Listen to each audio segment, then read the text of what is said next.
에레미야 1장 9절 10절 여호와께서 그 손을 내밀어 내 입에 대시며 내게 이르시되 보라 내 말을 내 입에 두었노라. 10절 보라 내가 오늘날 너를 열방 만국에 세우고 너로 뽑으며 파괴하며 파멸하며 넘어뜨리고 건설하며 심게 하였느니라.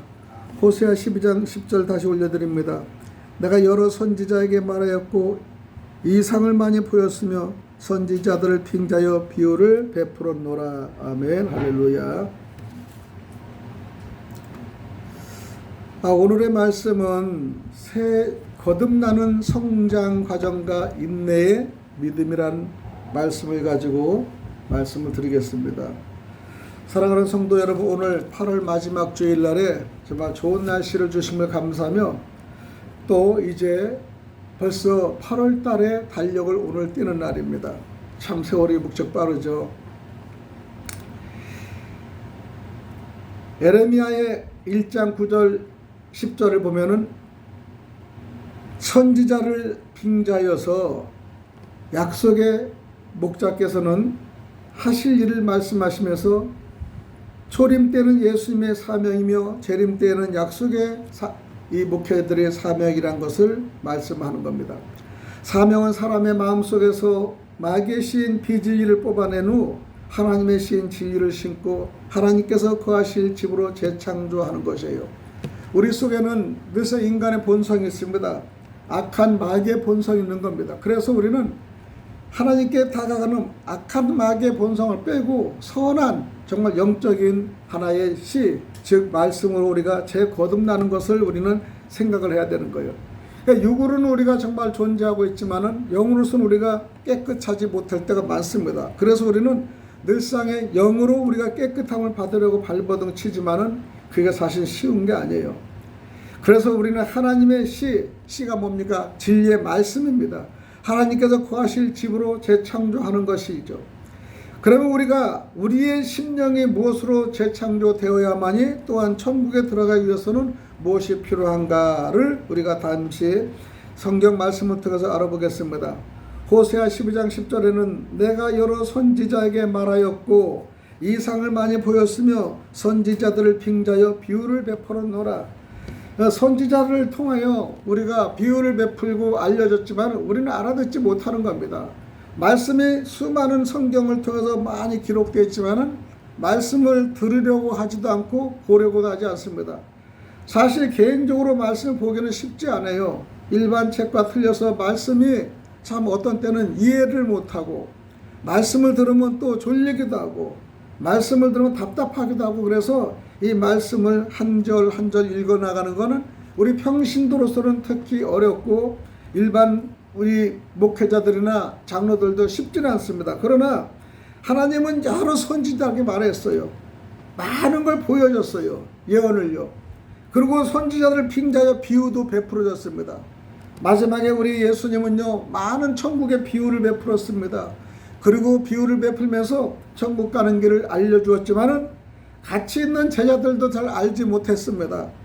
그러니 그를 공격하는 유대인들이나 그 다음에 사두개인이나 바리새인들은 예수님을 얼마나 공격했겠어요. 진짜의 말씀을 드림에도 불구하고 가짜다 그러면서 예수를 바알이 지은 우상이다, 잘못 귀신이 들어갔다고 얘기하는 것을 지금 보면은 참 그들이 어쩜 예수를 그렇게 모를까 이렇게 생각하지만 그 시대에서는 아마 모를 수 있을 것 같아요. 왜냐하면 왕으로 메시아로 온 사람이 참 멋지게 옷을 입고 궁궐 같은 데서 귀한 거에 태어난 것이 아니라 마국간에 태어났고 그 다음에 갈릴리에서 어부들과 놀고 그 다음에 불쌍한 사람 병 고치러 왔다 갔다 하고 그러니까 그들이 보기에는 허술하게 보이는 거예요. 왕으로 보이지 않는 거야. 아유 그리스도 메시아가 오시면 하늘에서 정말 멋지게 천사를 구름 타고 내려와서 짜잔 그러고 나타나야 되는데 이제 그냥 그 마리아라는 육체를 빌려가지고 거기서 성령으로 태어났고 그것도 그리고 나중에 마국간에서 태어날 수밖에 없는 상황이었고 그 다음에 갈릴리라고 하는 가장 우리나라로 말하면 시골 같은 데서 태어났으니 서울에 태어난 것 같다니까. 그러니까 그들이 모든 걸 봐도 외형적으로 보나 표면적으로 보나 그 사람이 귀한 사람으로 느끼지 않는데 하나님 말씀을 들을 때마다 그 말씀은 타당성이 있지만은 그 말씀에 인지를 하지 않는 겁니다. 믿으려고 하지 않는 겁니다. 지금도 마찬가지, 우리도 현대도 마찬가지지만은 큰 교회 목사님들은 거짓말을 해도 막 성도들 믿어요. 그러나 작은 교회 목사님들은 진심으로 봐도 말을 좀 안 믿어. 왜냐하면 전부 다 외형과 표면적과 그 다음에 이 스펙을 가지고 믿다 보니까 실질적으로 진정한 진리의 말씀에도 애게 이렇게 나올 수가 있습니다. 예수님은 그 당시에 그런 사명을 감당해도 불구하고 가장 그 이스라엘의 선민들이, 믿음 있는 그들이 한 번도 예수를 인정하지 않았습니다. 얼마나 답답하고 얼마나 어려운 상황이었습니까? 우리는 그러기 위해서는 천국과 영생을 얻기 위한 가정을 알아야 돼요. 예수님은 천국과 영생을 얻기 위해서 많은 일을 주었지만은 그렇게 알아듣지 못했습니다. 천국과 영생을 얻기 위한 과정은요, 신앙의 목적인 천국과 영생을 얻기 위해서는 우리 어떤 과정이 필요한가 한번 생각해 봅니다. 첫 번째는요, 하나님의 시, 그 말씀으로 거듭나야 한다는 것이에요. 그러니까 말씀으로 거듭나는 게 첫 순서입니다. 그러니까 말씀을 듣고 배우고 모르면 또 말씀을 알려고 애를 써야 되는 거예요. 모든 기초는 말씀에 있다는 것을 얘기하는 겁니다. 병 고치고 뭐 그냥 어떤 상황에 기적이 일어나는 것은 하나를 믿지 않는 사람한테 기적을 일으킬 수 있는 것은 워낙 안 믿으니까 기적을 안 일으키는 모르잖아요. 그럼에도 불구하고 우리는 천국의 영생의 목적은 하나의 말씀입니다.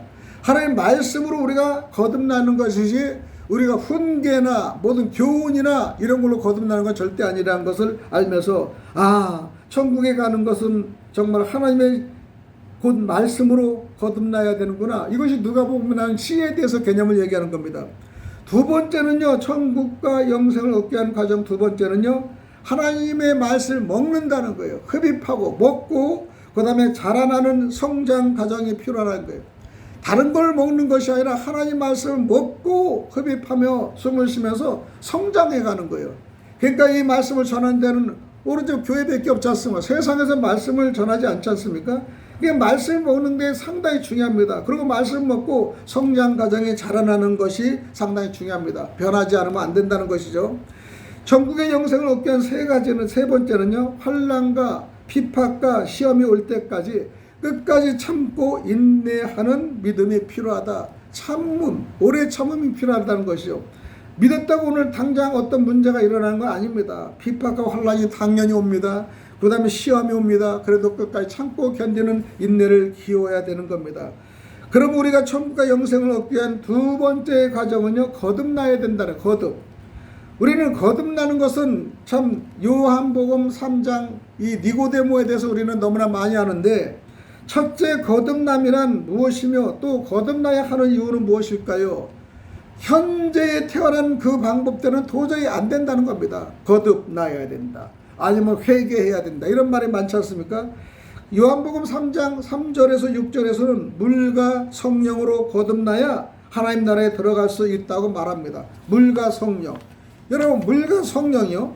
그러면 여기서 거듭남이란 다시 태어나는 것으로 육신은 거듭날 수 없기 때문에 우리가 몸이 새로 들어가서 나올 수는 없잖아요. 그렇게 할 수 없기 때문에 영이 거듭난다는 것을 말하는 거예요. 내게 속에는 영이 거듭나야 되는 거예요. 지금에는 그 전의 영은 마귀의 영이고 악한 영이지만은 하나님의 말씀을 먹고 자꾸 영이 변하는 겁니다. 그래서 영이 변하는 거예요. 그래서 영이 거듭나는 겁니다. 그렇다면 거듭나야 하는 이유는 우리가 무엇으로 우리가 대처를 해야 될까요? 우리가 처음부터 하나님의 말씀, 즉 시죠. 말씀과 영으로 나지 아니하였기 때문에 우리는 거듭나기 어렵습니다. 그래서 우리는 베드로전서 1장 23절처럼 하나님의 시인 말씀으로 거듭나 천국과 영생을 유업으로 얻기 위함이다 그러는 거예요. 그러니까 주일날에 나와서 예배 드리는 게 얼마나 중요한지 몰라요. 말씀의 씨를 가지고 우리가 거듭나서 천국과 영생을 유업으로, 즉 말하는 기업으로 얻기 위한 것입니다. 믿음을 기업으로 얻는 것가 상당히 중요하죠. 세 번째는요, 우리가 주 재림 때 하나님의 씨로 거듭난 자의 실체는 누구일까요?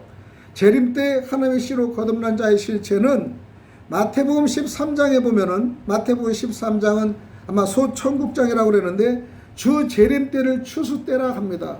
예수님이 나중에 내려오실 때는요, 추수 때라는 거예요. 추수 때. 그러면 추수된 자는 하나님의 씨로 난 알곡입니다. 여러분, 밭을 추수할 때는 알곡들은 별도로 다 곡간에 들어가는 걸 알잖아요. 좋은 거는 곡간, 알곡은, 그 다음에 가라지는 묶어서 단을 묶어가지고 불쑤시개로 태우는 겁니다. 그러니까 마지막에 추수 때는 마태복음 13장까지 추수 때, 그때 마지막 결과가 얼마나 중요한지 모르는 거예요. 그러니까 우리도 세상에서 추수 때가 있다는 겁니다. 마지막 심판 때가 있다는 거예요. 추수 때는, 추수된 자는 하나님의 씨로 난 알곡입니다. 추수되지 못하고 밭에 남은 자는 불사름을 당하는 가라지라고 합니다. 그러니 우리가 추수되어 우리가 하나님께 딱 우리가 잡힘을 받는 사람만 알곡이 되는 거예요. 그럼 우리가 밭에 알곡이 되기 위해서는, 인간의 알곡은 잘해서 알곡이 되는 것이 아니고, 누구한테 뭐 돈을 잘 써서 알곡이 되는 것이 아니고, 교회 매일 나와서 11조를 낸다고 알곡이 되는 것이 아니고, 천국에 이 교회 와서 매일 뭐 살고 봉사한다고 알곡이 되는 거 아니에요. 말씀으로 내가 이전까지 잘못된 걸 거듭나고 회개하고 변해서 내 영이 새록새록 자라는 겁니다. 내 영이 자라고 나면은요, 하나님의 말씀에 우리가 딱 너는 내 것이라고 지명과 이해를 받는 겁니다. 성령 충만 받으면 하나님한테 모두 고백해요. 그러면 하나님은 그 당시 성령을 통해서 내 마음에 와서 너는 내 것이라, 그렇게 우리가 하나님의 확고한 인을 받는다면 우리는 예수님의 자녀가 되는 거고 하나님의 자녀가 되는 겁니다. 이러듯이 추수되었을 때 그 결정타로 너는 알곡이다, 딱 그러고 인을 받았다 그러면은 이 알곡은 곡간으로 창고로 가서 잘 보관하는 겁니다. 그러나 그 당시에 알곡 작지 않은 가라지들은 이거는 불쏘시기밖에 안 돼. 그리고 단을 묶어가지고 불태워서 없애는 겁니다. 이거를 추수 때에, 인간은 심판 때라고 얘기하는데 가만히 생각해보면 무서운 이 관계, 심판이 온다면요. 그래서 우리는 곡식의 추수 때를 우리가 그렇게 결정하듯이 우리의 추수 때는 사람은 심판 때가 있기 때문에 심판 때 우리가 예수님의 자녀로서 알곡이 돼서 국간에, 정말은 천국에 들어갈 수 있는 준비가 돼야지. 그렇지 않으면 너는 이제까지 무엇을 했느냐, 너는 방해하고, 너는 아무것도 한 거 없고, 그 다음에 예배 방해하고 하나님과 방해하고 모든 일을 방해해서 너는 쓸모가 없어. 너는 가라지로 가서 불태움을 당한다. 만약에 그렇게 됐다면 여러분이 10년, 20년의 이 신앙생활도 헛거가 되지 않습니까? 그래서 우리는 주 재림 때 하나님의 씨로, 하나님의 씨가 뭡니까? 말씀으로 거듭난 자의 실체를 얘기하는 겁니다. 그 우리가 성장 과정을 보면 예수를 믿다면 성장 과정이 있습니다. 성장 과정은, 본문의 성장 과정은 무엇이 자라는 과정을 성장 과정이라고 할까요? 어린아이가 처음에는요, 전남 먹다가 장성한 자가 되어서는 단단한 음식을 먹는 것 같이 영적으로 이와 같습니다. 어릴 때는 아주 부드러운 우유를 먹죠. 그리고 나중에는 한 단 한 단 가는 겁니다. 우리도 마찬가지. 신앙은요, 처음에는 아무것도 모르고 갑니다. 성경을 읽어도 모릅니다. 들어도 모릅니다. 방해자가 많습니다. 세상에 발을 디뎌놓고 여기 발을 두 갈래에 발을 디뎌놓습니다. 그러나 우리가 받으면서, 말씀을 들으면서 영이 새록새록 자라면서 이러면 안 되겠구나, 그러면서 변화를 받는 거예요. 그리고 회개하면서 변화를 받으면서 말씀의 기초를 쌓아서 말씀으로 이렇게 성장하는 것을 보면은 인격도 성장이 되고, 그 다음에 나의 속에 영이 자라난 걸 볼 수가 있어요. 그러니까 세상에 즐기는 것도 나중에 싫어지고, 그 다음에 자기가 끊게 되고, 그 다음에 영으로 자꾸 이렇게 와서 우리가 영성으로 자라는 걸 볼 수 있습니다. 우리는 히브리서 5장과 6장에 보면 적과 같은 초보의 말씀으로 시작하여 단단한 식물 같은 의의 말씀을 먹고 우리 속사람이 장성한 사람으로 자라나는 과정이 성장 과정이다 얘기하는 겁니다. 성장 과정에는 여러 가지 어려움이 있습니다. 우리는 마태복음 13장에 나오는 4가지 밭 중에 길가밭이 있고 돌짝밭이 있고 가시 떨긴 밭이 있습니다. 그러나 거기에 씨를 아무리 심어도 성장이 안 되는 거예요. 길가에서는요, 지나가는 사람들이 은혜를 받았어. 은혜를 받았는데 그 씨를 거기다 뿌리면, 말씀을 뿌리면 지나가는 사람이 밟습니다. 방해합니다. 돌짝밭에는 내 마음이 돌짝 같으니까 씨를 뿌리면 그 씨, 즉 말씀이 나의 마음에 들어오지 않는 거예요. 들어오는 순간에 바로바로 튕겨나가는 겁니다. 말씀이. 그 다음에 우리는 가시떨기 같은 경우는 늘상 이 반대라는 거야. 아프고 끄집어내고 힘들게 하고 그 다음에 모이지 못하게 하고 그렇게 하는 겁니다. 그렇기 때문에 우리가 씨가 좋은 밭에 뿌렸을 때는 우리가 씨가 그 안에 심어가지고 새록새록 자라는 겁니다. 어제도 우리가 배추를 여기다 심었지만은 그 배추를 심기 전에 밭을 갈고 개경을 하고 그 다음에 또 이 비료를 또 며칠 동안 줘서 딱 섞어 온 다음에 일주일 후에 이제 그걸 배추를 딱 심었어요. 이제 그러면 배추가 소록소록 자라게끔 이 환경을 만드는 겁니다. 그러니까 좋은 밭을 만들어야지 씨가 들어가도요 방해를 하지 않는 거예요. 그러나 나쁜 밭에는 씨가 들어가도 방해를 받습니다. 돌짝은요 단단하게 들어가지 못하고 뿌리를 깊이 내리지 못하고 그다음에 가시떨기는요 있으면 지네들끼리 팍 버쳐가지고 뿌리를 해서 새로운 씨가 들어가지 못해 방해를 합니다. 그렇게 방해를 하기 때문에 이 연약한 이 알곡이 들어가서 바로 성장이 되지 않잖아요. 서서히 자라면서 뿌리가 이렇게 번져야 되는데 뿌리가 자라기 전에 가시떨기는 자기네끼리 모든 것을 들어오지 못하게 그냥 씨가 번져가지고 이런 적은 씨가 들어와서 견디질 못하게 하는 겁니다. 신앙도 마찬가지예요. 우리 신앙에 내 마음이 정말 좋은 밭을 만들지 않고는 이렇게 들어갈 수 없는 거예요. 환경을 우리가 조성해 줘야 되는 겁니다. 말씀이 들어와도 우리가 매일 나쁜 환경에 들어가면 이 말씀이 거기서 들어가서 열매를 맺지 못하게 하는 겁니다. 이건 사탄은 그렇게 하는 거예요. 하나님의 말씀과 하나님의 씨가 들어오면요, 야, 안 돼, 들어오지 마, 방해를 하는 겁니다. 그러니까 늘상 방해에 받는 거기에서 좋은 밭을 선택해서 씨를 뿌릴 때 그 씨가 무럭무럭 자라나서 물도 주고 그 다음에 햇볕도 쏘이고 그 다음에 자연환경 바람으로서 성숙돼서 뿌리가 자라고 자랄 때는 어느 정도 뿌리가 자라고 나서는 아무리 흔들려도 흔들리지 않습니다. 우리의 신앙이 마찬가지예요. 우리는 좋은 땅으로 성장을 이루어 가야지 되겠습니다. 히브리서 5장과 6장은 예수님의 제사장 직분의 성도의 성장에 대해서 중요한 교훈을 남기는데요. 히브리서 5장을 보면 예수님이 대제사장이라는 것을 직분을 받습니다. 대제사장의 본질은 1절부터 4절인데 대제사장 예수님은 사람을 대신하여 하나님께 예물을 드리는 자입니다. 자기의 연약함을 경험한 사람이 다른 사람을 도울 수 있습니다. 예수님도 인간의 연약함을 경험했기 때문에 동정과 공감이 가능하시다는 걸 우리가 알 수 있죠. 그러니까 누구가 대제사장이 되느냐? 예수님은 다 역할을 해본 사람이기 때문에 대제사장 역할을 감당할 수 있는 거예요. 그리고 하나님의 임명을 히브리서 5장 10절에서는 받습니다. 예수님이 스스로 대제사장이 아니라 하나님께서 너는 나의 아들이다 하시며 세우신 거예요. 그러니까 예수님은 내가 하나님의 아들이야 그런 것이 아니라 하나님이 예수님을 세우신 겁니다. 우리도요 하나님의 여러분들을 세우셔야 돼요. 직분도 세워야 되고요. 여러분의 그 자리를 세워줘야지 우리가 꿀뚝하지 우리가 마음대로 내가 할래 그래가지고 가서는 우리가 직분을 감당할 수 없는 겁니다. 교회에서도 여러분 직분을 받는 것은 하나님이 세웠기 때문에 그 직분을 감당하려고 애를 쓰고 공감대를 가지고 있는 것입니다. 성도는 예수님의 순종과 고난을 통해 구원에 이른다는 것을 하나님의 임명을 통해서 알 수가 있는 겁니다.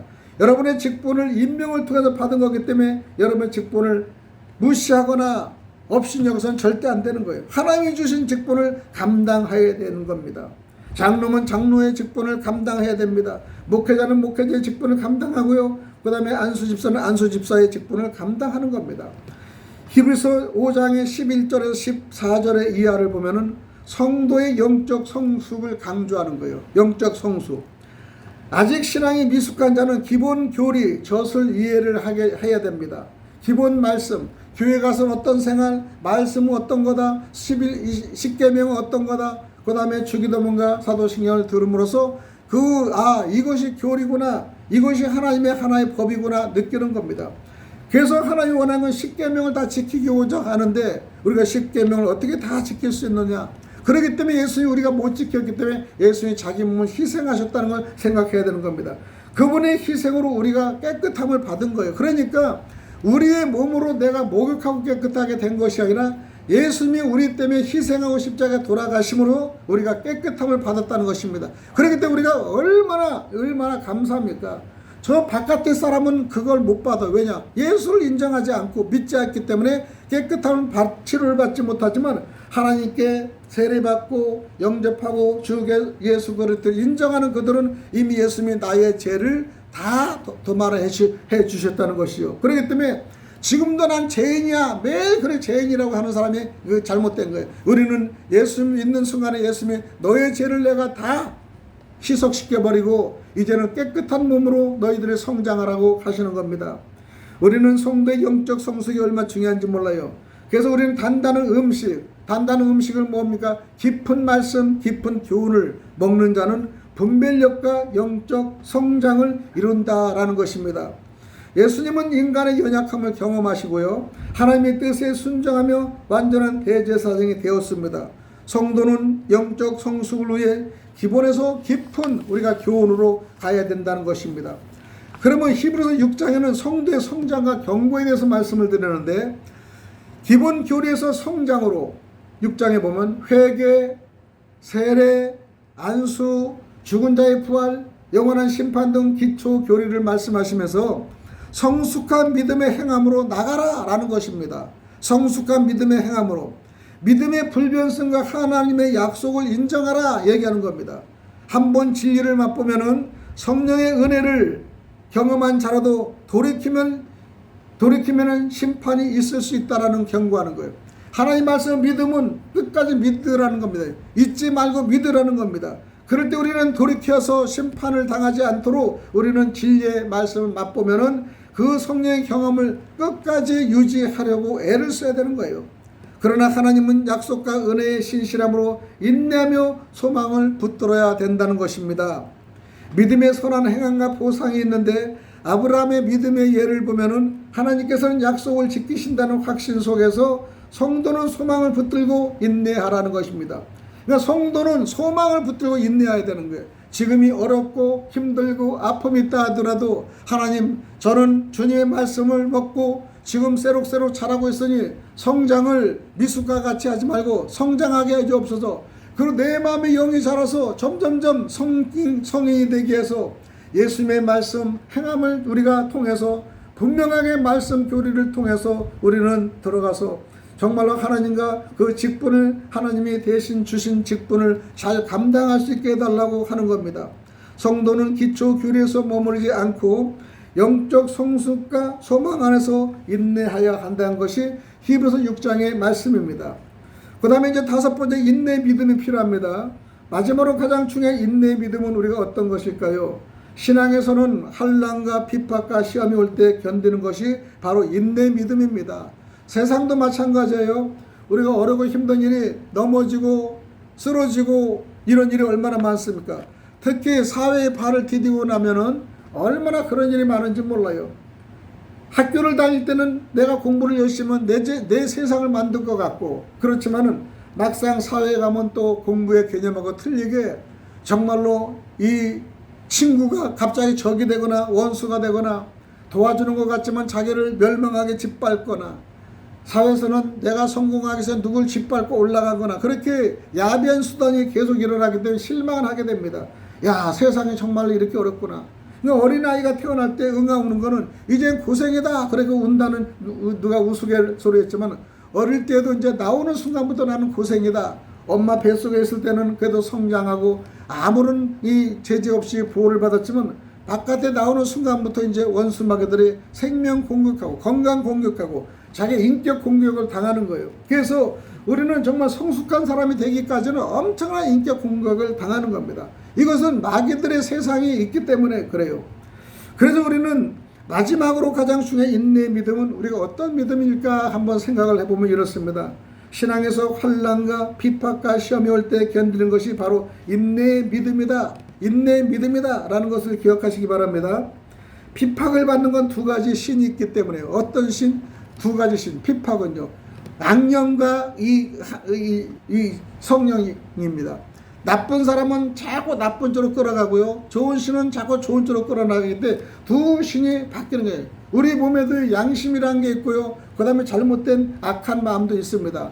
양심이라는 것이 발동되면요, 악한 마음을 먹는 것이 잘못됐구나, 내가 잘못하고 있구나 생각할 수 있습니다.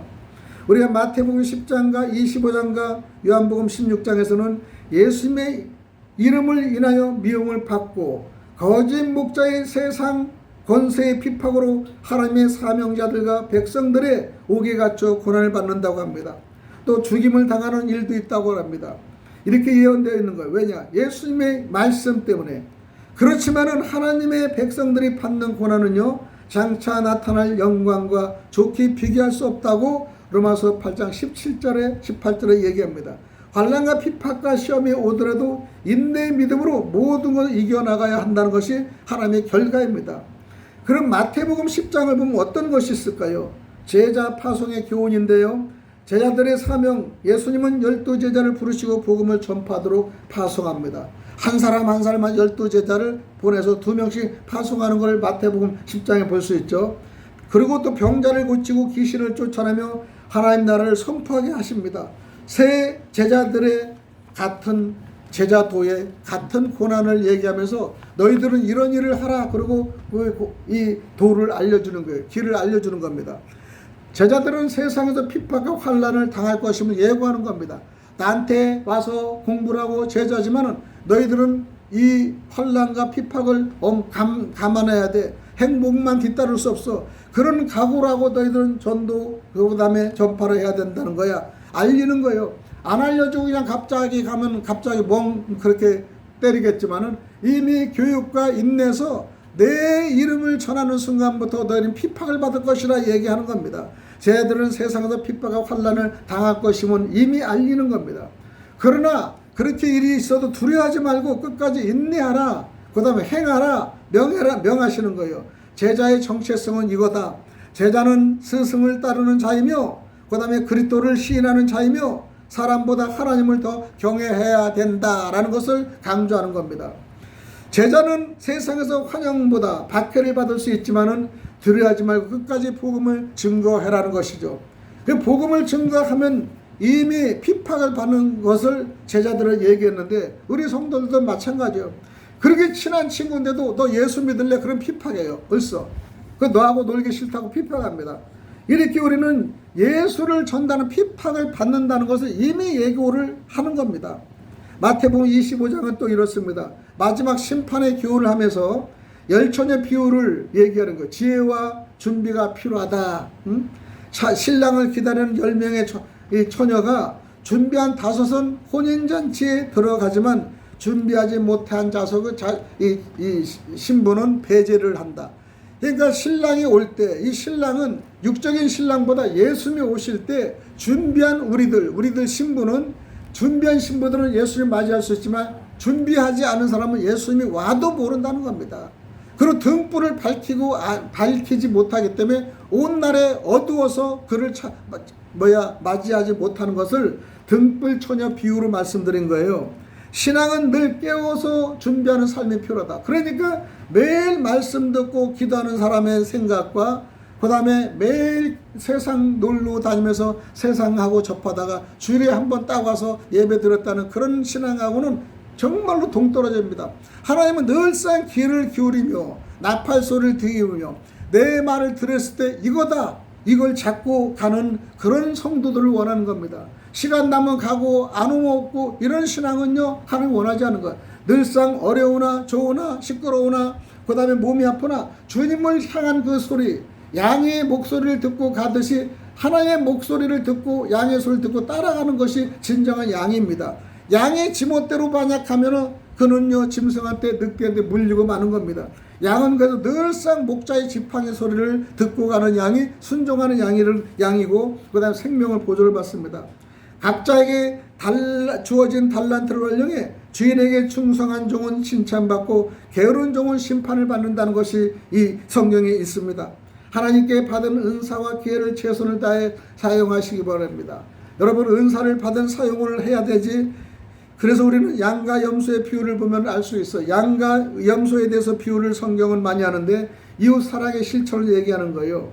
마지막 날 예수님은 굶주린 자, 목마른 자, 나그네, 헐벗은 자, 갇힌 자에게 행할 사랑을 기준으로 심판하신다는 겁니다.